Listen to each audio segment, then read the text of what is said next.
Alrighty. So you ready to do this? Let me just Yeah. You want sure. to show me your setup? Just so I can see. I just have to like bring this up here. Looks great. Yes. So okay. So it should be like I'm like kinda on like this like left screen like rule of thirds, all that.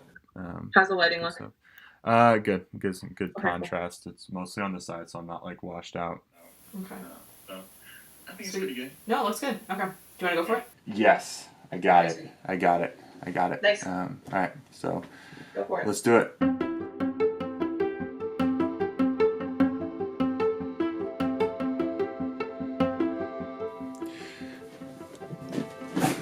Hi, my name is Casey Spillane. I am the executive producer on this documentary, and I was the student executive producer for the Hothouse production of the pilot of Thrift Off.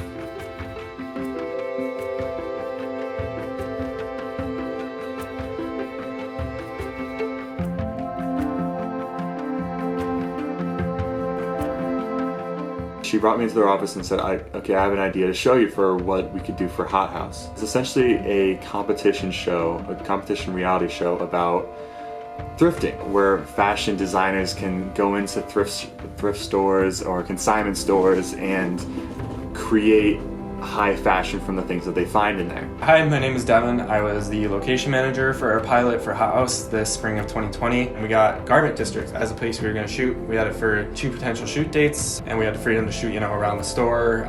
It was just really good first accomplishment to be able to be like, all right, I got us this location, it's locked down, it's ours, and we get to shoot there. My name is Jamie Miller. I'm a senior in comm studying film and television, and I was the casting director on the Hothouse production of Thrift Off. We found 5 contestants, 2 judges, and one of the judges actually was able to also be the host of the show. We found a host for the show named Natalia J. Mag. She was actually on season 15 of Project Runway, and she happened to be from my hometown, so we had something to connect on, and she said she was really interested in the project. So that was a big success for us. And then everything was gone. But Hothouse wasn't the only thing we lost when BU closed for the rest of the semester. That was just part of it. We lost part of our college experience, memories that could have been made with friends, finishing our classes, Marathon Monday, graduation celebrations for seniors, spring in Boston. The vibrancy of our beloved ComAv had been silenced.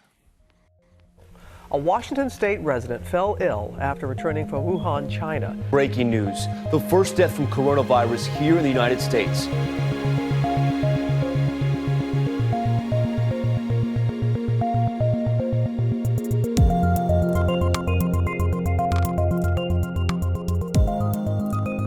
On January 31st, 2020, the World Health Organization declared the coronavirus as a global health emergency. The virus spread quickly across the U.S., causing travel restrictions and sending many people into a panic.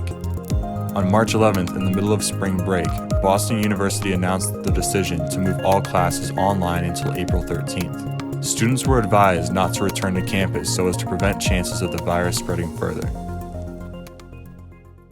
Perfect, Hoda. No. All right, so now you take your rubber bands or your hair elastics is ideal. You're gonna slide one onto this side and then one onto this side, about 1/3 of the way through. Then you just literally flip one in and one in. I'm about the least crafty person there is, and this is a no-brainer. Tuck it in, or? You can tuck it in. The Surgeon General just showed it folding over, but I agree with you, tucking it in will keep it a little bit. Okay, so it is almost 1 p.m. I just got up and I am cooking breakfast. This is pancakes at 12:32 p.m. Come soon.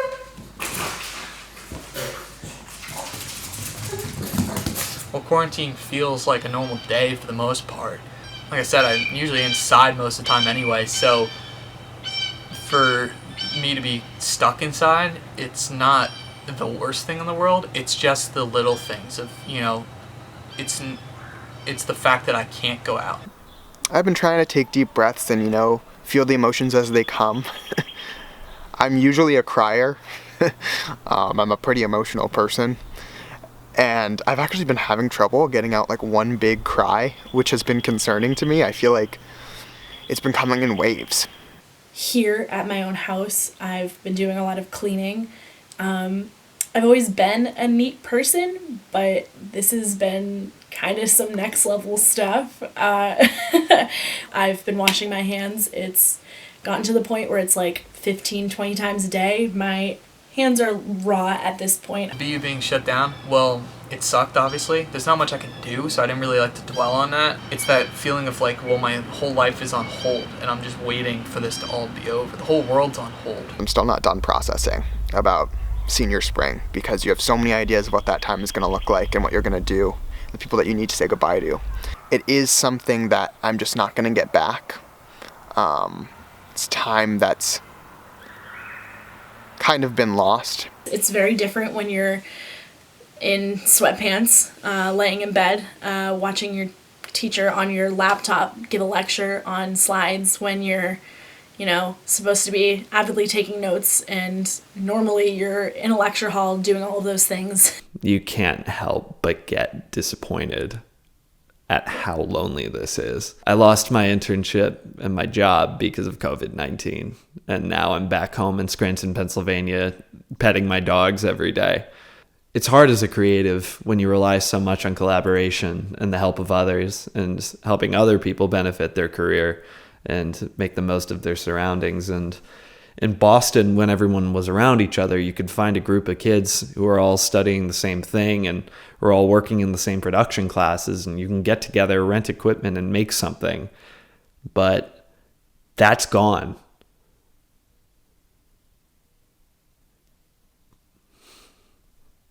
It's gone. And sometime when I'm in a better mood and when it's a sunny day, I will take my cat with me and we'll just stand on the balcony. Sometimes I also cook some homemade home food, home sushi from back to China, so I will feel better eating those stuffs. But there are also hard times when I just saw another really hurting comments on social media. I just burst into tears. Like, definitely it's just like, God, I wanna go back home so bad.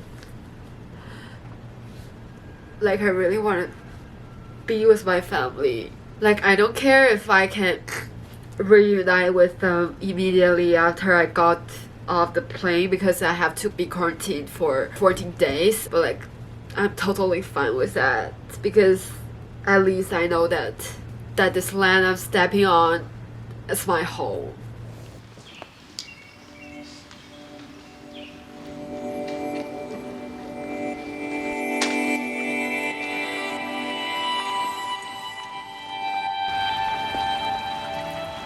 But with the current situation and not having to get up and go to class, it has been really difficult to find the motivation to do much of anything. It can go either way. Some people, I do know some, especially visual artists and musicians that I know, they have found this time to be a little peaceful. But I think the majority of the time, like I said, it's really difficult to find the motivation to do these things because we're in a situation where it's just really, really difficult to work on anything. Like my mom is in the healthcare industry. Specifically, she's the administrator of a nursing home. So we had to be super careful. If something like this were to happen again, creatives can keep on being. Annika, I love the background. Beautiful. Thank you. I've been informed that it's from Toy Story. We had a decision to make. After all this happens, Garland emails asking, what do we do now, if anything? And, says, be honest. If you're in a place, in a state where life is too much and life just can't happen, you don't have the capacity to keep working, we don't have to. You can be honest and say, you know what, it's okay. I can't keep working at the pace that I was in Boston because everything that's all suddenly happening. No one really did that. The class wanted to keep going. So what we did is we asked people to do something tangible. We asked them to send us vlogs, whether it's about them missing their family abroad or missing the education that they thought they were going to have, or even if it's about what it's like to be creative in a time of quarantine. You learn to love everything at your disposal, and I've found that with this whole COVID-19 problem, I've taken it all for granted. It was so easy meeting in a room once a week and discussing pitches and discussing names for a television show, and now we're meeting on Zoom, and now we're trying our best to not talk over one another and make sure all of our voices are heard. It makes me feel very connected with the world, like I'm a part of something. And what I'm doing is also part of helping others, even if it's just small, like staying inside. So I think students, we want something to do that isn't sitting in our room and just trying not to think about we don't know what's going to happen next and watch, a little bit too much Netflix. So I think we want something tangible to focus our energy on. But I know that every single one of us is going to have a story, and it's all going to be part of a collective, larger story. And it's up to us to make that story together. I think that it's difficult to say exactly what's going to come out of this and how artists and creators are going to be changed by this until this all is over and all the craziness is settled down, things kind of go back to normal, because then we're going to be able to look back on this and reflect on what's happened. But, right now we're just living it. I think that this documentary is pulling me out of my numbness, and it's making me dig deep about this collective experience and how I want to come out of this moment in time. We're here to define moments and give moments meaning. When it seems like a certain moment will be defined by fear and tragedy, it's a storyteller's responsibility to turn that around.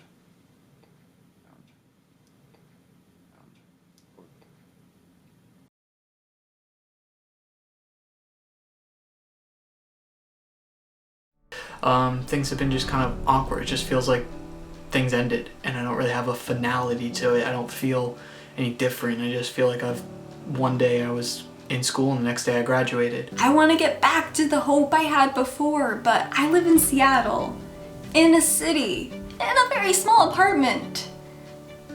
And so all I know is the dread and anxiety.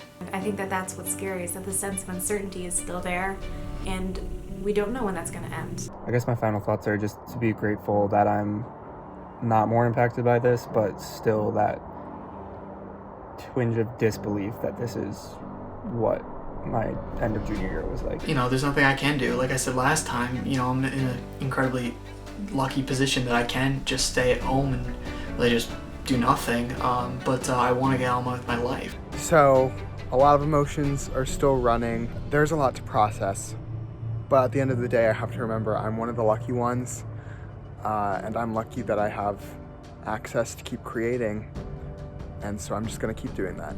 By seeing our old selves, hopefully we have the opportunity to be more thankful for the things that we do have, and still appreciate that although so much has changed through this, we still have so many gifts and so much opportunity before us.